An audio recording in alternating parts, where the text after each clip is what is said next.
Okay, well, this brings us to the end of this short course on persuasion and influence. Hopefully you were able to see how psychological science was able to give us clues into what makes people more persuasive, what promotes better influence, and so on.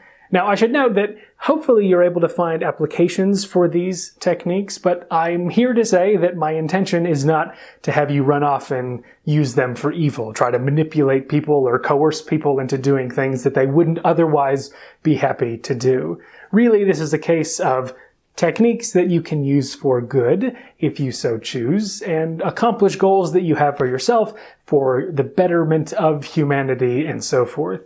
But even if you're not planning on using these strategies to influence and persuade other people, knowing what can happen gives you an insight into why you are persuaded sometimes. Once you know the pitfalls that people can fall into, right? People know now that when someone comes along and expresses similarity, that you're more likely to fall for the kinds of things that they ask you to do.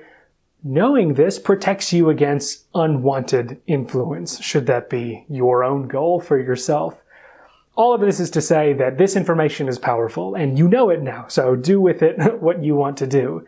If you're interested in more persuasion and influence psychology, I encourage you to take a look at some of the other courses that I have available on the internet. One of them is about mastering persuasion psychology. That will show you more about how to persuade people and get them to change their opinions, form new opinions, how marketers do this every day. That'll have a ton of new research studies that'll give you insight into those kinds of effects and processes.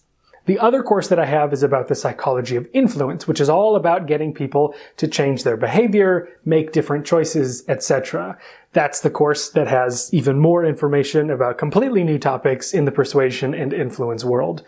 If you're interested in those, go ahead and look at the link under this video on YouTube. There will be a link so that you can get those courses at a reduced rate, just as a thanks for watching these videos here with me. But it's time for me to say goodbye. Thanks for being here with me for this short video course on persuasion and influence. And if you're interested in more social psychology in general, visit my website, beapeopleexpert.com, where you'll find my blog, which I update every week, and a bunch of other resources that you might find really interesting. So until our paths cross again, happy persuading.